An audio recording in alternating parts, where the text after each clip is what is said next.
दोस्तों आज इस वीडियो में हम बात करेंगे अंकुर वारिको सर की पहली किताब डू एपिक शिट के बारे में। तो सबसे पहले हम ऑथर अंकुर वारिको के बारे में जान लेते हैं। और अंकुर वारिको को आप में से कई लोग जानते भी होंगे। वो एक फेमस कंटेंट क्रिएटर हैं। उनका एक यूट्यूब चैनल है जिस पर फिलहाल 1.2 मिलियन सब्सक्राइबर हैं। और अंकुर अपने चैनल पर फाइनेंस, बिजनेस और एंटरप्रेन्योरशिप से रिलेटेड वीडियोस डालते हैं। इसके साथ ही साथ वो एक एंटरप्रेन्योर और पब्लिक स्पीकर भी हैं। तो दोस्तों अंकुर ने अपनी किताब डू एपिक शिट में बताया है कि किस तरह वो एक सक्सेसफुल कंटेंट क्रिएटर बने और काफी पैसा भी अर्न किया और कुछ ही सालों में एक मिलियनियर भी बन गए हैं। उन्होंने अपनी पूरी जर्नी को बहुत ही अच्छे तरीके से इस बुक में उतारा है। बट क्या ये सब करना इतना आसान था? जी बिल्कुल नहीं। उसके पीछे उनके सालों की मेहनत और डेडिकेशन था जिसकी बदौलत वो आज यहाँ पर है। और जाने कितनी बार फेल होने के बाद, गलतियां करने के बाद उन्हें ये सक्सेस मिली। तो दोस्तों अगर आप भी सक्सेसफुल बनना चाहते हो, पैसा कमाना चाहते हो और अगर आपका भी सपना है कि आप भी कंटेंट क्रिएट करें यूट्यूब पर वीडियो बनाकर या फिर किसी भी मीडियम से आप लोगों तक पहुंचना चाहते हो, तो इस बुक से आपको काफी सारे लेसन ऐसे मिलने वाले हैं जिससे आपको भी रास्ता मिलेगा जिससे कि आप भी अपनी लाइफ में सक्सेसफुल बन पाओगे और अच्छा खासा पैसा कमा सकते हो। इसलिए इस वीडियो को एंड तक देखना बहुत ही जरूरी है। So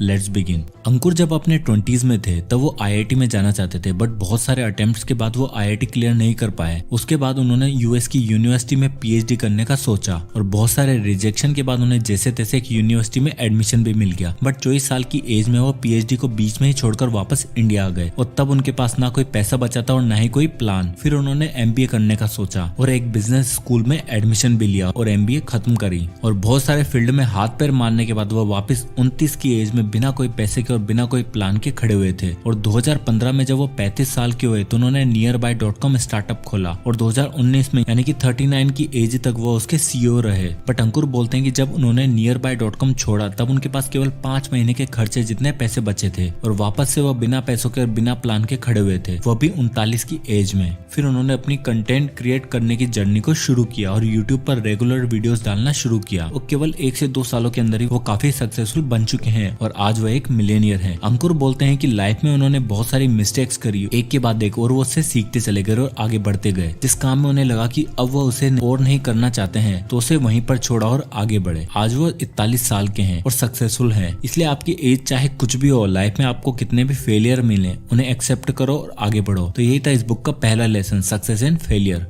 lesson number 2, money. Ankur जब छोटे थे तो उनके घर में ज्यादा पैसे नहीं थे और वो लोग बहुत सारे कर्जे में फंसे हुए थे। तब उन्हें पैसे से काफी नफरत होने लग गई थी। उन्हें लगता था कि पैसा ही सारे फसाद की जड़ है। इसी नफरत के कारण उन्होंने कभी भी पैसे को मैनेज करना और ग्रो करना नहीं सीखा और लाइफ में गलतियां करते चले गए। अंकुर अपने घर के लिए बड़े बड़े लोन लेते चले गए और लोन के जाल में फंसते चले गए। जब भी वो पैसा कमाते थे तो अपना लोन खत्म करने की जगह वो स्टार्टअप में पैसा इन्वेस्ट कर देते थे इस आशा में कि स्टार्टअप में उन्हें जल्दी अच्छा खासा प्रॉफिट मिल जाएगा और वो अपने पैसे गवाते चले गए। इनकम नहीं होने के बावजूद भी उन्होंने अपनी लाइफस्टाइल को नहीं सुधारा और क्रेडिट कार्ड पर चीजें खरीदते चले गए और लोन पे लोन लेते चले गए। जब शेयर मार्केट ऊपर जाता था तो जल्दी पैसा कमाने के चक्कर में वो पैसा इन्वेस्ट करते थे और जब नीचे जा रहा होता तो डर के कारण पैसा निकाल लेते थे। जबकि उन्हें इसका बिल्कुल अपोजिट करना था। जब मार्केट नीचे जा रहा हो तो शेयर खरीदो और जब मार्केट ऊपर जाए तो शेयर बेच दो। अंकुर बोलते हैं कि क्योंकि वो हमेशा पैसों से नफरत करते थे तो वो पैसों की रेस्पेक्ट करना भूल गए और फिर उसी तरह पैसे ने भी उनकी रेस्पेक्ट करना बंद कर दिया। इसलिए वो कभी भी अच्छा खासा पैसा नहीं कमा पा रहे थे। इसलिए अंकुर बोलते हैं कि अगर आपकी एज अभी बहुत कम है, अगर आप अपने 20s में हो तो आपको पैसों को सोच समझकर खर्च करना है। आपको अपने डिजायर को पूरा करने के लिए लोन्स नहीं लेने हैं। अपने पैसों को इन्वेस्ट करना है, उसे कंपाउंड होने देना है। अपनी औकात से बाहर जाकर चीजें नहीं खरीदनी और खासकर लोन लेकर तो बिल्कुल भी नहीं। होम लोन के अलावा अगर आपके ऊपर कोई भी लोन है तो उसे जल्दी से जल्दी खत्म कर देना चाहिए क्योंकि जब तक आपके सर पर लोन है आप हमेशा अपने आप को फंसा हुआ पाओगे। एक और बहुत ही अच्छी चीज अंकुर हमें बताते हैं कि अक्सर लोग जो इन्वेस्ट करते हैं वो फोमो के कारण होता है। फोमो का मतलब फियर ऑफ मिसिंग आउट, मतलब कि दूसरों से सुनकर इन्वेस्ट करना और खुद का दिमाग न लगाना। सब लोग बिटकॉइन में इन्वेस्ट कर रहे हैं तो मुझे भी करना चाहिए। सब लोग बिटकॉइन सेल कर रहे हैं तो मुझे भी बिटकॉइन को बेच देना चाहिए। हम लोग फोमो की वजह से इन्वेस्ट करना स्टार्ट कर देते हैं क्योंकि हमें लगता है कि कहीं हम पीछे न रह जाएं या फिर सामने वाले चाचा जी ने इस कंपनी में इन्वेस्ट किया है तो सब लोग उसी में इन्वेस्ट कर रहे हैं तो मुझे भी उसके स्टॉक्स खरीद लेने चाहिए, कहीं मैं पीछे न रह जाऊं। और इसी फोमो की वजह से हम बहुत बार अपना नुकसान करा बैठते हैं। इसलिए ऑथर बोलते हैं कि हमें कहीं पे भी इन्वेस्ट करने से पहले अपनी खुद की रिसर्च करनी चाहिए। अब चाहे वो किसी कंपनी का स्टॉक्स हो या फिर बिटकॉइन क्यों ना हो, अपनी रिसर्च पूरी करो और जितना जल्दी हो सके आपको इन्वेस्टिंग शुरू कर देनी चाहिए। अगर आप अभी अपने 20s में हो तो आपके ऊपर अभी इतनी रेस्पॉन्सिबिलिटी नहीं होगी, तो आप थोड़ा रिस्क ले सकते हो, आप नई नई चीजें ट्राई कर सकते हो, क्योंकि अगर उससे आपको फेलियर भी मिलता है तो आपके पास टाइम है उससे रिकवर होने का। बट अगर आप अपनी लाइफ में लेट स्टार्ट करते हो, जैसे कि 30 या 40 की एज में, तो आपके पीछे आपकी फैमिली होगी, तब आप ज्यादा रिस्क नहीं ले सकते हो। इसलिए आपको जल्दी से जल्दी स्टार्ट कर लेना चाहिए। Lesson number 3, entrepreneurship. आज के टाइम पर हर कोई एंटरप्रेन्योर बनना चाहता है। क्या करें, सुनने में जो इतना अच्छा लगता है, बट अंकुर बोलते हैं कि एंटरप्रेन्योर बनना इतना आसान काम नहीं है, क्योंकि स्टार्ट में तो आपको सब कुछ अच्छा लगता है कि हम नया बिजनेस स्टार्ट करेंगे, नई टीम बिल्डअप करेंगे, बट उसे हैंडल करना इतना आसान नहीं होता है। और जब कोई इंसान स्टार्टअप ओपन करता है तो उसके बाद उसे लगता है कि एक बार बस फंडिंग मिल जाए, उसके बाद सब कुछ आसान है। बट अंकुर बोलते हैं कि जब आप अपने स्टार्टअप के लिए फंडिंग ले लेते हो, तब आपको न केवल अपने कस्टमर को जवाब देना है, बल्कि साथ ही साथ आपको अपने इन्वेस्टर को भी जवाब देना है, क्योंकि उन्होंने आपके स्टार्टअप में पैसा लगाया है। अब आपके ऊपर और भी ज्यादा प्रेशर होगा जल्दी से जल्दी बिजनेस ग्रो करने का। और बहुत से लोग स्टार्टअप तो स्टार्ट करना चाहते हैं, अपना नया बिजनेस खोलना चाहते हैं, तो उन्हें लगता है कि उन्हें अपनी जॉब को छोड़ना पड़ेगा, क्योंकि उनके पास तो टाइम ही नहीं है अपने बिजनेस को ग्रो करने का। और अगर आप अपनी जॉब छोड़ देते हो तो आपके ऊपर अब और भी ज्यादा प्रेशर होगा, क्योंकि आपकी जो इनकम आ रही थी जॉब से वो भी बंद हो गई है। तो आप चाहोगे कि जल्दी से जल्दी मेरा बिजनेस ग्रो करे और आप बेफालतू का प्रेशर लेना स्टार्ट कर दोगे। इसलिए अंकुर बोलते हैं कि हमें वीकेंड्स पर, छुट्टियों में या फिर लेट नाइट में और अर्ली मॉर्निंग में अपने बिजनेस पर काम करना है, अपनी जॉब के साथ ही। और जब तक आपको अपने बिजनेस से एक अच्छी स्टेबल इनकम नहीं मिल जाती है, तब तक आपको अपनी जॉब नहीं छोड़नी चाहिए।